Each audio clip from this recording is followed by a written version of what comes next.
नमस्कार, ओशो प्रणाम। मैं अभिज्ञात ओशो प्रेरणा की इस कड़ी में आपका बहुत बहुत स्वागत करता हूं। विचारों का पाखंड बड़ा ही निराला है।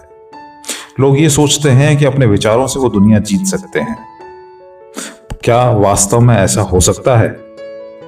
कुछ अर्थों में। लेकिन इस चीज को समझ लीजिए कि सिर्फ विचार करने से आप दुनिया जीत लेंगे, ये बिल्कुल भी संभव नहीं है। यदि विचार आपकी जमीन है तो उस पर खड़ी होने वाली इमारत ये आपके कर्म है। जब तक उन विचारों को कर्म में परिवर्तित आप नहीं करेंगे, तब तक वो विचार किसी काम के नहीं। आपको जान के आश्चर्य होगा कि किसी भी इंसान के अंदर अपने विचार पैदा किए जा सकते हैं, अपनी सी सोच पैदा की जा सकती है। ऐसा कहा जाता है कि यदि दो लोग 6 महीने तक एक साथ रहें तो उनके विचार, उनका व्यक्तित्व भी आपस में बदल जाता है। ये नहीं है कि हम लोग ये नहीं जानते कि किस तरीके से विचार बदले जाते हैं। जिस तरीके के विज्ञापन आप देखते हैं वो सभी आपके विचारों को बदलने का एक बहुत ही छोटा सा प्रयास है, जिसे लोग समझते भी हैं, लेकिन समझने के बावजूद भी उनके विचार बदल जाते हैं। दुनिया में ये कोशिश की जाती रही है कि लोगों के विचार शक्ति, लोगों के विचार बिल्कुल खत्म कर दिए जाएं। दुनिया की अलग अलग देशों की जो सरकारें चल रही हैं, उनके जो विचार हैं, सिर्फ उन्हीं तरीके के विचार लोगों के जहन में उतार दिए जाएं, ताकि जैसा नियम वो सरकार बनाती हैं उस नियम के आधार पर लोग चल सके। सोचिए, यदि उनके बनाए हुए नियम आपके अंदर उतार दिए जाएं तो आपकी सोचने और समझने की शक्ति खत्म हो जाएगी। तो फिर जैसा वो चाह रहे हैं आप बिल्कुल वैसा करने लगेंगे। तो क्या ये विचार आपकी जिंदगी को बनाने वाले हैं? यूं कहें कि आपके सभी विचार उन्होंने बदल दिए हैं और चुरा लिए हैं। बड़ा संभव है आज के वक्त में ये कर लेना। तो यानी आप आज जो कर रहे हैं वो विचार आपके नहीं। इसका एक ताजा उदाहरण है कि आदमी विचार तो बहुत करता है। यूं समझिए कि एक शराबी आदमी विचार करता है कि अपनी शराब को छोड़ सकूं, अपने व्यसन को छोड़ सकूं। ये व्यसन ठीक नहीं है, शराब पीना गलत है, ये आपको नुकसान पहुंचाता है। लेकिन इतना सब कुछ जानने के बाद, ये सोचने के बाद वो छोड़ नहीं पाता। आप कहेंगे ये उसकी आदत की वजह से है, पर आदत भी तो एक रुकावट ही है आपके विचार को ना बदलने देने की। और ये आदत भी तो आपकी ही है। कई बार आपने देखा होगा कि कोई उत्तेजित दृश्य देख के आपके अंदर उत्तेजना उत्पन्न हो जाती है, लेकिन आप ये जानते हैं कि ये उत्तेजना उत्पन्न नहीं होनी चाहिए, ये ठीक नहीं है, लेकिन उसके बाद भी उत्पन्न होती है। अब इसको क्या कहेंगे आप? इंसान की आदत? क्या आपने आदत लगा रखी है इस तरह की उत्तेजना को उत्पन्न होने के लिए? बिल्कुल भी नहीं। इंसान किसी एक भावना से जुड़कर नहीं बना, उसके अंदर अनेकों भावना है, उसकी अनेकों आदतें हैं। हमारे विचार ये होते हैं कि सुबह थोड़ा व्यायाम करना, थोड़ा टहलना शरीर के लिए बहुत अच्छा होता है, इसलिए हमें सुबह जल्दी उठना चाहिए और व्यायाम के लिए जाना चाहिए, पर उसके बावजूद भी हम उठ नहीं पाते। ऐसा क्यों होता है? सिर्फ विचार ही करते रहने से कुछ भी नहीं होता।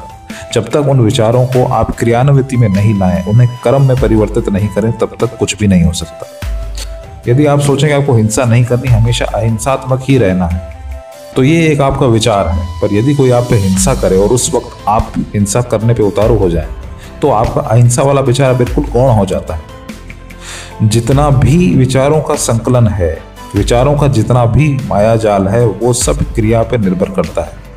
हर आदमी विचार करता है अपने आप को एक अच्छा भविष्य देने की, खुद का निर्माण करने की, मेहनत करने की, खुद के साथ कुछ अच्छा करने की।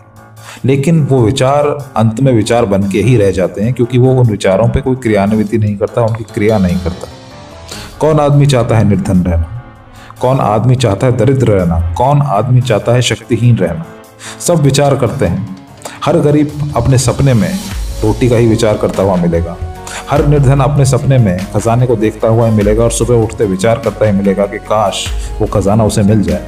पर उस खजाने के लिए वो क्या प्रयास कर रहा है? वही प्रयास दिखाते हैं कि आपके विचार क्या है। लोग अच्छे विचार तो बहुत करते हैं, लेकिन उनके अच्छे विचार उनके लिए सदगति नहीं बल्कि दुर्गति ही लेके आते हैं। क्योंकि अच्छे विचारों का कोई अर्थ नहीं है जब तक उनको एक निश्चित एक स्थिर जमीन ना मिल जाए। विचारों की उड़ान बहुत लंबी हो सकती है और विचारों के लिए आसमान ही जमीन है। यदि अंधेरों से निकलने के लिए आप उजालों के बारे में विचार करने लगें, तो ये जरूरी नहीं है कि आप अंधेरे से निकल ही जाएंगे। यदि आपको अंधेरे से निकलना है तो उजाले की ओर भागना पड़ेगा, प्रयास करने पड़ेंगे उजाले तक पहुंचने के। बस यही प्रयास लोग करना नहीं चाहते और सिर्फ विचारों में खोए रहना चाहते हैं। सिर्फ विचारों में खोए रहने वाला आदमी कहीं पर भी नहीं पहुंचता। इसलिए यदि तुम विचार कर रहे हो तो जो विचार कर रहे हो उसको क्रियान्विति करने की कोशिश करो, उसको क्रिया में लाने की कोशिश करो। और यदि उसे क्रिया में तुम नहीं ला सकते हो तो फिर वो विचार करने छोड़ दो। वो विचार तुम्हारे किसी काम के नहीं। हो सकता है कि वो विचार असंभव हो, और तुम उस असंभव के पीछे भाग रहे हो। हाँ, मैं ये नहीं कह रहा कि कुछ भी संभव नहीं है, पर बात समझने की ये है कि जो तुम्हारे लिए असंभव है वो तुम्हारे लिए असंभव है। उसे छोड़ देने में ही भलाई है। या तो अगर तुम उसे नहीं छोड़ते हो तो फिर उसको पूरा करो, उसे संभव बनाओ। लेकिन कहीं ऐसा ना हो कि सिर्फ कोशिश करते हुए रह जाओ, वो संभव नहीं हो पा रहा फिर भी तुम उसके लिए कोशिश करते ही रहो।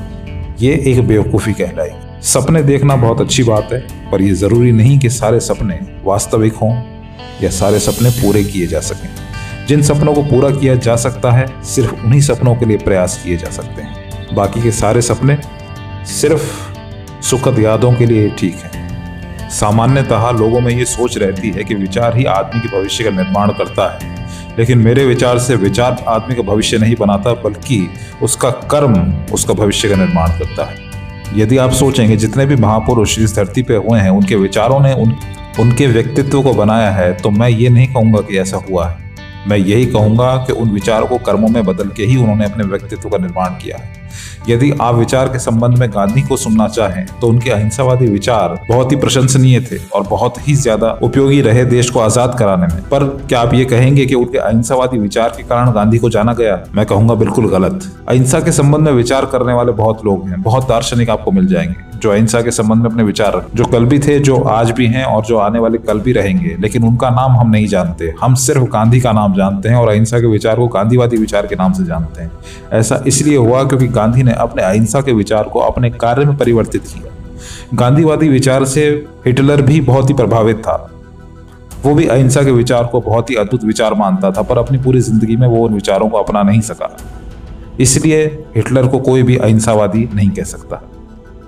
ये चुनाव आपके ऊपर है कि आप किस तरीके के विचार को चुनते हैं और किस तरह उस विचार को अपनी क्रियान्विति में लाते हैं। ये आपके हाथ में ही है। यदि आपका विचार सज्जन बनने का है तो सज्जन बनने की ओर आपको कदम बढ़ाने होंगे। यदि आपका विचार अमीर बनने का है तो अमीर बनने की ओर आपको कदम बढ़ाने होंगे, मेहनत करनी होगी, अपने बुद्धि बल का इस्तेमाल करना होगा। जो है वो सब आपके हाथ में है, आपकी मेहनत के हाथ में है। विचार सिर्फ एक पंख फैलाने का तरीका है, लेकिन उड़ने के लिए मेहनत तो आपको ही करनी होगी। ये मेरी सोच है, हो सकता है कि आपकी सोच मुझसे भिन्न हो, तो आप अपने विचार कमेंट बॉक्स में लिख सकते हैं। अगर ये वीडियो आपको पसंद आए तो इसे लाइक कर सकते हैं, चैनल को सब्सक्राइब कर सकते हैं, और यदि ये वीडियो आपको उपयोगी लगे तो अपने मित्रों के साथ इसे शेयर भी कर सकते हैं। मुझे इतना आदर और प्रेम पूर्वक सुनने के लिए आपका बहुत बहुत धन्यवाद। ओशो प्रणाम।